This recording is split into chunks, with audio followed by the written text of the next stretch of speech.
से कर रहा है। तो पहले हम इसके शब्दार्थ देख लेते हैं, फिर हम इसकी हिंदी देखेंगे। तो ये हैं इसके शब्दार्थ। बिहसी हंसकर, लखनऊ माने लक्ष्मण, बोले मृदु, मृदु मतलब मीठी, वाणी मतलब वाणी। लक्ष्मण जी हंसकर मीठी वाणी में बोले, लक्ष्मण हंसकर मीठी वाणी में बोले, अहो मुनीसु, अरे मुनि, महाभट मानी, महान योद्धा ही मानते हो। महाभट मतलब महान योद्धा, और मानी मतलब मानते हो। क्या तुम अपने आप को महान योद्धा ही मानते हो? पुनी पुनी, बार बार, मोही मुझे, दिखाओ दिखा रहे हो, कुठार माने फरसा। तुम मुझे बार बार फरसा दिखा रहे हो। चहत उड़ावन, चाहते हो उड़ाना, फूकी माने फूंक से, और पहाड़ू माने पहाड़। तुम मुझे बार बार फरसा दिखा रहे हो, ऐसा लग रहा है जैसे तुम पहाड़ फूंक मारकर उड़ाना चाहते हो। एक बार इन दोनों पंक्तियों की हिंदी इकट्ठी सुन लीजिए कि लक्ष्मण मीठी वाणी में हंसकर कहने लगे, क्या बोले कि हरे मुनि, हे मुनि, तुम अपने आप को महान योद्धा मानते हो। पुनी पुनी, बार बार तुम मुझे फरसा दिखा रहे हो। ये तो वही बात हुई जैसे तुम फूंक मारकर पहाड़ उड़ाना चाहते हो। इहा कुम्हड़ बतिया कोई नाही, जे तर्जनी देखी मारी जाही। देखी कुठारौ सरासन बाना, मैं कछु कहा सहित अभिमाना। भृगुसुत समझी बिजनेऊ बिलोकी, जो कछु कहो सहूर इस रोकी। अब इन 3 पंक्तियों में क्या बता रहे हैं लक्ष्मण, सुनिए कि लक्ष्मण कहते हैं हम कोई छुई मुई के पौधे नहीं हैं। छुई मुई का पौधा एक ऐसा पौधा होता है जो अंगुली दिखाते ही, अंगुली के इशारे या अंगुली ही छू जाए उसे तो वह मुरझा जाए, उसी समय वो मुरझा जाता है। तो लक्ष्मण परशुराम से इसी बारे में बात कर रहा है। क्या कहता है कि हम कोई छुई मुई के पौधे नहीं हैं जो अंगुली के इशारे को देखकर ही मर जाएं या भूज जाएं या मुरझा जाएं। आगे लक्ष्मण कहते हैं कि मैंने बहुत कुछ कह दिया तुम्हें, मैंने बहुत कुछ गुस्से में कह दिया है, अभिमान के साथ कहा है। क्यों? क्योंकि तुमने कुठार यानी फरसा और धनुष बाण धारण किए हुए हैं। तुमने धनुष बाण और फरसा धारण किया हुआ है, ये देखकर मैंने बहुत कुछ अभिमान में ही कह दिया कि तुम एक योद्धा हो। और मैंने बहुत कुछ तो अपने अंदर ही क्रोध को सहन कर लिया, यानी बहुत कुछ तो कहा ही नहीं, मैंने बहुत कुछ तो अपने अंदर ही रोक लिया। क्यों? क्योंकि तुम एक ब्राह्मण हो और ब्राह्मणों पर हम अपनी वीरता नहीं दिखाते, तो हम इसीलिए लड़ने से बच रहे हैं क्योंकि तुम एक ब्राह्मण हो। तो पहले आप इसके शब्दार्थ देख लीजिए, फिर हम इसकी हिंदी को और अच्छे से समझने की कोशिश करेंगे। तो ये हैं इसके शब्दार्थ।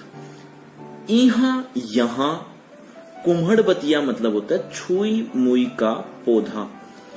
को मतलब कोई, नाही माने नहीं। जे तर्जनी, तर्जनी एक अंगुली का नाम है। तर्जनी का अर्थ है अंगुली, लेकिन तर्जनी एक अंगुली का नाम होता है। ये 4 उंगलियों में ये जो उंगली है इसको तर्जनी बोलते हैं। मैं एक बार फिर दिखाता हूं आपको कि ये जो 4 उंगलियों में ये जो उंगली है जिसे हम बार बार दिखाते हैं, किसी से अगर हम गुस्से में बात करते हैं तो भी यही उंगली दिखाई जाती है, तो इसको तर्जनी कहते हैं। तो तर्जनी अंगुली। देखी, देखना, मरी माने मर, जाही माने जाए।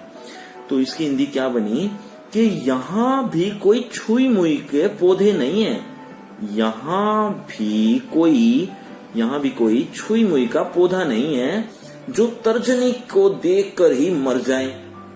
लक्ष्मण कह रहे हैं परशुराम से कि यहाँ भी कोई छुई मुई का पौधा नहीं है जो तर्जनी को देखकर ही यानी उंगली को देखकर ही मर जाए। देखी कुठारई सरासन बाना, देखी माने देखकर, कुठारू माने फरसा, सरासन माने धनुष, बाणा मतलब बाण। यह देखकर, क्या देखकर? लक्ष्मण कह रहे हैं यह देखकर कि फरसा, धनुष और बाण, फरसे, धनुष और बाण को देखकर मैं कछु कहा, मैंने जो कुछ कहा है, सहित अभिमाना, अभिमान के साथ कहा है। सहित माने साथ, अभिमान के साथ कहा है।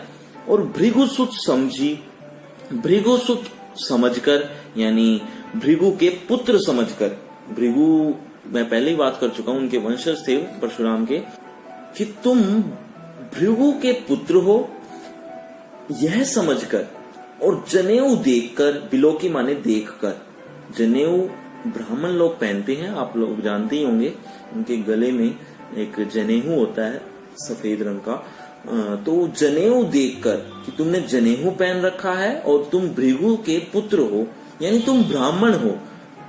दूसरे शब्दों में कहूं तो लक्ष्मण ये कह रहे हैं कि तुम ब्राह्मण हो, यह जानकर मैं कछु कहूं, मैं जो कुछ कहा, मैंने जो कुछ कहा, सहु सहन कर लिया, रीस माने क्रोध, रोकी माने रोक कर, मैंने जो कुछ कहा है क्रोध को रोक कर सहन किया है, यानी मैंने बहुत कुछ तो कहा ही नहीं।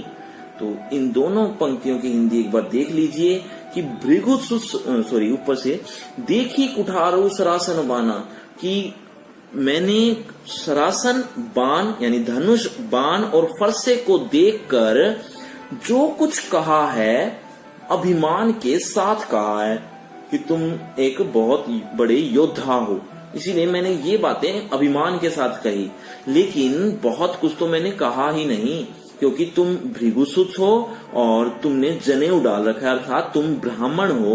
भृगुसुत समझकर, जनेऊ देखकर मैंने जो कुछ कहा है क्रोध को रोककर सहन किया है।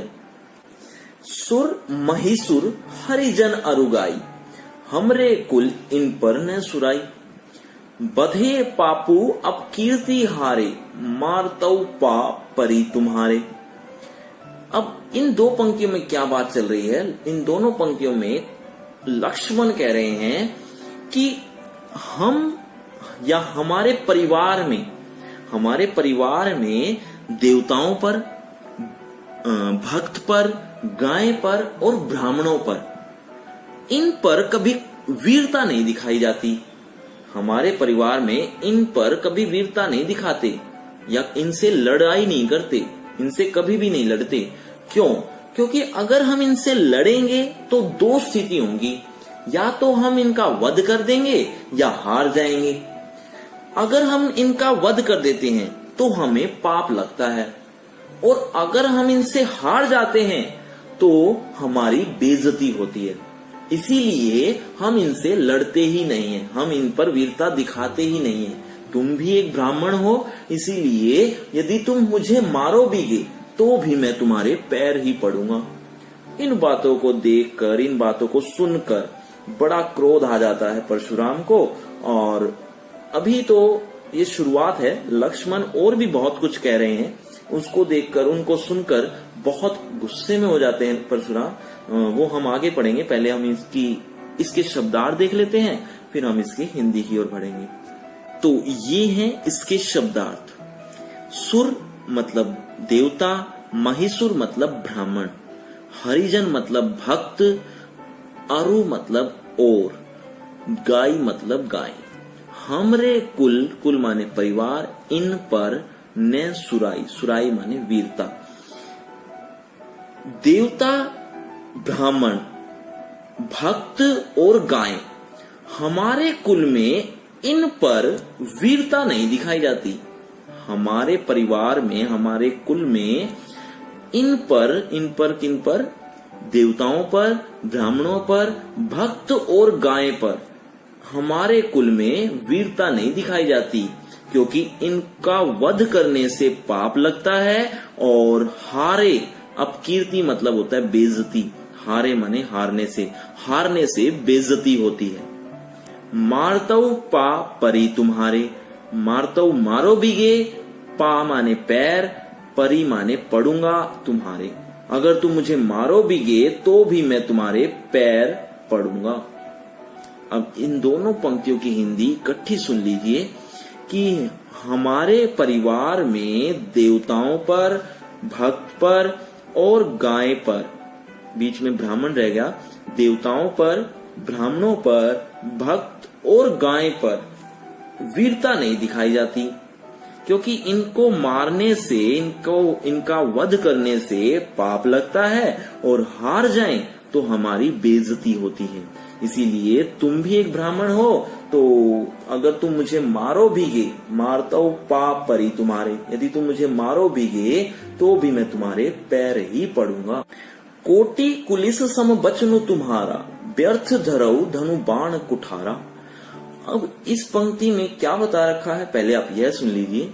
इस पंक्ति में लक्ष्मण ही परशुराम से ही कह रहे हैं, क्या कहते हैं कि तुमने जो धनुष बाण और फरसा धारण किया हुआ है, यानी इतने बड़े बड़े हथियार आपने धारण किए हुए हैं, ये तो व्यर्थ में ही धारण किए हुए हैं। तुम्हारा जो वचन है ये इतने कठोर हैं कि सामने वाला इन वचनों से ही मर जाए। इतने कड़वे वचन बोलते हो तुम, तुम्हारे तो वचन ही एक बहुत बड़े हथियार, वज्र जो एक बहुत बड़े हथियार का नाम है, इंद्र देवता के हाथ में होता है, तो तुम्हारे तो वचन ही करोड़ों वज्रों के समान है। यानी तुम्हारे तो इतने कड़वे वचन हैं कि सामने वाले को किसी हथियार की जरूरत नहीं है, वो तो वैसे ही मर जाए।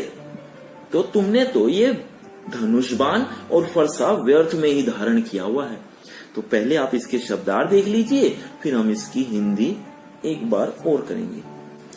तो ये है इसके शब्दार्थ। कोटि माने करोड़ों, कुलिस माने वज्र, सम माने समान, वचनु माने वचन, तुम्हारा माने तुम्हारा।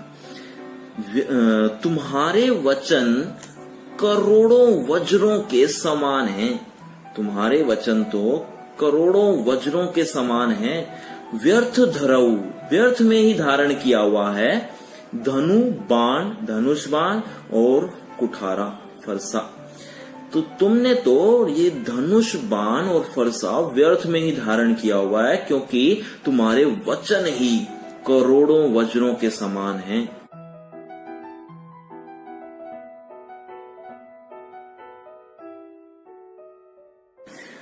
जो बिलो की अनुचित कहेऊ, क्षमाऊ महामुनि जी, सुनी सरोष भृगुवंश मणि, बोले गिरा गंभीर। अब इन दो पंक्तियों में क्या बात चल रही है पहले सुन लीजिए कि अगर मैंने इन्हें देखकर, किन्हें देखकर, धनुष बाण और फरसे को देखकर मैंने जो कुछ अनुचित कह दिया उसे मुझे क्षमा कर दीजिए। मतलब लक्ष्मण कह रहे हैं कि मैंने इन्हें देखकर, इन्हें बड़े बड़े हथियार देखकर, बड़े बड़े हथियारों को देखकर मैंने बहुत कुछ अनुचित कह दिया हो, तो मुझे क्षमा कर दीजिए, माफ कर दीजिए हे धैर्यवान महामुनि। अब उसे धैर्यवान और महामुनि कह रहे हैं परशुराम को, तो इस बात से और क्रोधित हो जाते हैं परशुराम, और क्रोध में गंभीर वाणी में क्या कहते हैं वो हम आगे पढ़ेंगे। लेकिन पहले हम इसकी हिंदी, उससे पहले इसके शब्दार्थ देख लेते हैं, फिर इसकी हिंदी देखेंगे। तो ये है इसके शब्दार्थ। जो बिलोकी माने देखकर, अनुचित कहेऊ, अनुचित कह दिया हो, क्षमाऊ क्षमा कर दीजिए, महामुनि धैर्यवान, धीर माने धैर्यवान, कि जो इन्हें देखकर, किन्हें देखकर, धनुष बाण और कुठार, धनुष बाण और फरसा जो आप परशुराम ने धारण किया हुआ है, तो जो इन्हें देखकर अनुचित कह दिया हो तो मुझे क्षमा कर दीजिए हे महामुनि धैर्यवान। जो इन्हें देखकर अनुचित कह दिया हो तो मुझे क्षमा कर दीजिए।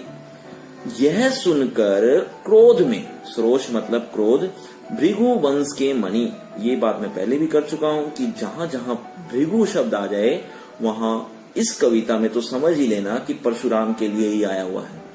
तो भृगु, वैसे इसका क्या अर्थ है, भृगु वंश के मणि अर्थात परशुराम।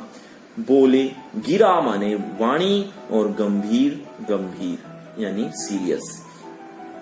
यह सुनकर परशुराम गंभीर वाणी में बोले। क्या बोले वह हम आगे पढ़ेंगे।